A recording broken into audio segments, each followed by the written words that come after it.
Sobrang init ng panahon ngayon. Dahil na rin siguro sa global warming, kaya nagkakaroon ng climate change. At dahil sa climate change, mas maraming baha, mas tumataas yung dagat, at mas nagiging mainit ang panahon. Mas palala ng palala yung sitwasyon natin. Minsan napapaisip na rin ako kung ano magiging future ng mga anak natin. Kasi based sa mga expert, yung mga prediction nila, patuloy pa rin ang global warming.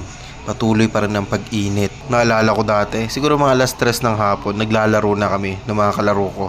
Nakapaglaro na kami sa initan. Pero ngayon, alas 4, alas 5, grabe ang init pa din. Iba na yung sikat ng araw ngayon eh. Masakit na sa balat, hindi na siya kagaya dati. Kapag bumabiyahe ako, tapos nakamotor, pagdating ko sa trabaho ko, grabe, basang-basa na yung damit ko dahil sa sobrang init. Ibang-iba na talaga, ibang-iba na yung init ngayon.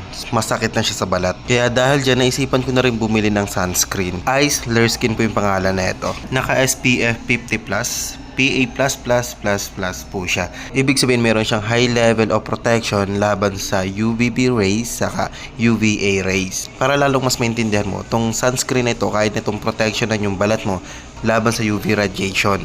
Kasi yung UV radiation, kapag na-absorb yan ng balat natin, pwede yung mag-cause ng pangingitim, sunburn, skin cancer. At kung sakaling na-damage na yung balat mo, nangitim ka dahil nababad ka sa initan, maganda gamitin to kasi nire-repair niya na yung balat mo at the same time pinoprotektahan niya yung balat mo laban sa sikat ng araw. Huwag kang mag-alala kung sakaling bibili ka dito. Legit online store naman yung mga pagbibilhan mo. Mataas po ang store rating saka nakatag yan ng TikTok Shop Mall. Ang magagandang benefit kapag naka-TikTok Shop Mall yung pagbibilhan mo, meron siyang 15 days returns. Sa iba po kasi 6 days lang, pero sa kanya 15 days. At 100% authentic po ito. Hindi po siya imitation, hindi siya class A.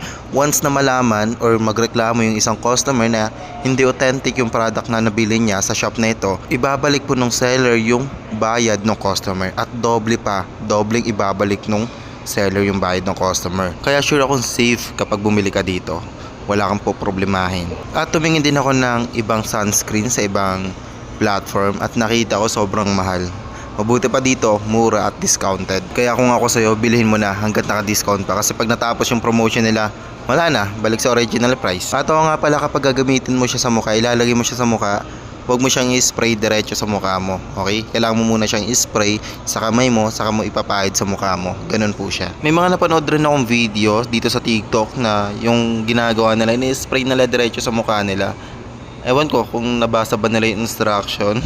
Kasi ako binasa ko muna bago ko ito ginamit. Kasi delikado eh. Paano kung na-spray mo siya tapos hindi mo nakalimutan mong pumikit?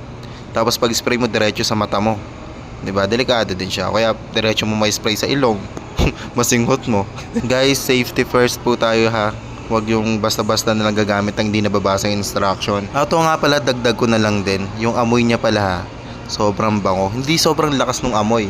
Pag dinikit mo yung ilong mo, inamoy mo yung balat mo, ang bango. Ang sarap niya amoy-amoyin. Promise.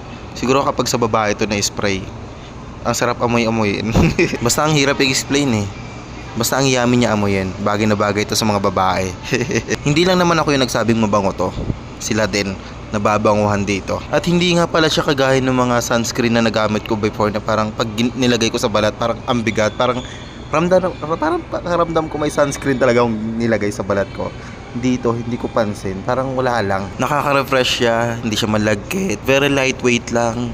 Hindi rin siya masakit sa balat. Parang may cooling effect pa nga siya. Hindi siya mahapdi sa balat. Malamig pa siya. Kaya kung ako sa'yo, bilhin mo na ngayon. Click mo na lang yung yellow basket dyan. Check out mo na yan. At huwag mo kalimutan na mag-like, comment, share, o kaya save mo na rin tong video na to kung sakaling hindi ka pa bibili ngayon. Click mo na rin yung share button dyan, tapos repost mo na rin tong video ito. Ano na, hindi mo pa rin siya na-check out? Ano, titiisin mo na lang yung init ng panahon ngayon? Bahala ka mangitim ba? Bahala ka dyan, masasunog yung balat mo. Follow mo na rin pala ako, tapos check mo na rin yung categories dyan ng essential. Panoorin mo na rin yung ibang video ko. At saka mag-upload pa ako ng mas marami pang vlog tungkol dito sa sunscreen ito. Yun lang sa video ito. Peace out.